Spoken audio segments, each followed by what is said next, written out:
Hi, I'm Eric with Primus, and today I'd like to show you how to use a multi-fuel stove. And the reason why you want to use liquid fuel in your stove can be various reasons, but one of them is if you're out traveling or on an expedition, it might be easier to find liquid fuel instead of a gas canister. And the other scenario is if you're out a lot in the wintertime, it actually works a little bit more better and stable in cold conditions. There are different types of liquid fuels to use. We primarily recommend the power fuel that we have, that is like a really clean kind of gasoline. But you can use basically any petroleum-based fuel. So if you find gasoline on the gas station or diesel or kerosene, that will work as well.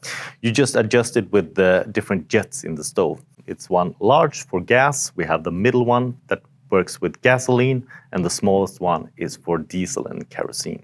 Usually you use a stove outside, but for the sake of this video, I'm gonna actually ignite it here indoors. But we're taking precautions to make that in a safe way. So when you're running a stove, you always want to use gas. And even if it's liquid fuel you're using, you want to use that in a gas form. So we need to vaporize the fuel before it gets into the burner. So for that reason, we need to prime the stove first. So what we do is that we start with opening up the bottle and putting the pump back in.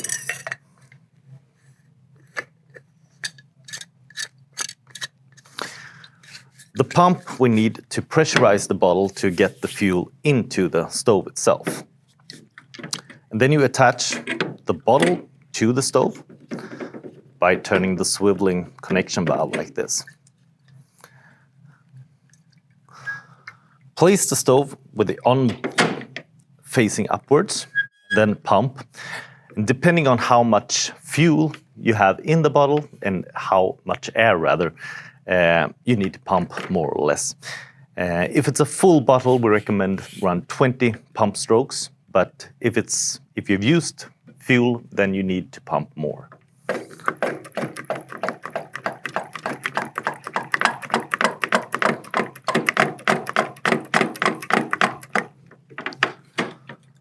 So when you pumped up pressure in the bottle, then you open up the valve.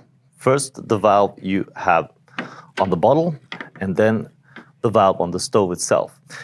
Now we do it to let some liquid fuel out for the priming process. So open the valve for about 3 to 5 seconds, and you will see liquid fuel coming out in the center of the burner, like this.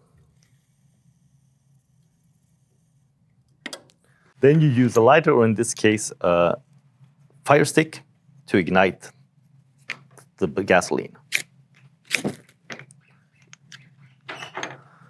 And then let this burn without any valves open until the flames starting to go down and we have reached a higher temperature in the stove itself.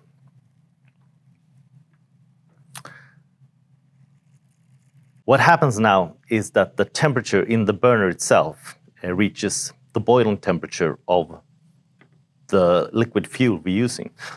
When the flame's starting to get lower and like below the rim of the burner itself, we can slowly turn up the valve at the burner.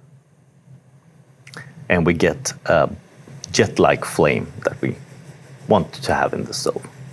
When we're gonna turn the stove off, instead of turning off the valves, we need to flip the bottle over so it lies in its off position.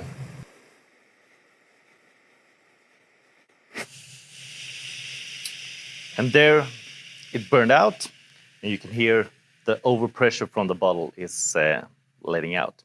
So what actually happens is that the fuel intake is now in the top of the bottle and sucks air instead of fuel. And this rinses the whole system from any fuel in the stove itself. It lets go of the pressure inside of the bottle, and it also prevents the next use if there is any debris or something like that in the system that will dissolve by having fuel for a longer time. So at this point, you don't need to stress to turn off the valves. You can actually let it go, let it sit like this for a while. Usually at this point, you have cooked your meal and you're ready to eat. So sit down and enjoy your meal while this just sitting there and let go of all the pressure. When it's time to pack together the stove and it has cooled down, then turn off the valves, both at the stove and at the pump end. Then disconnect it.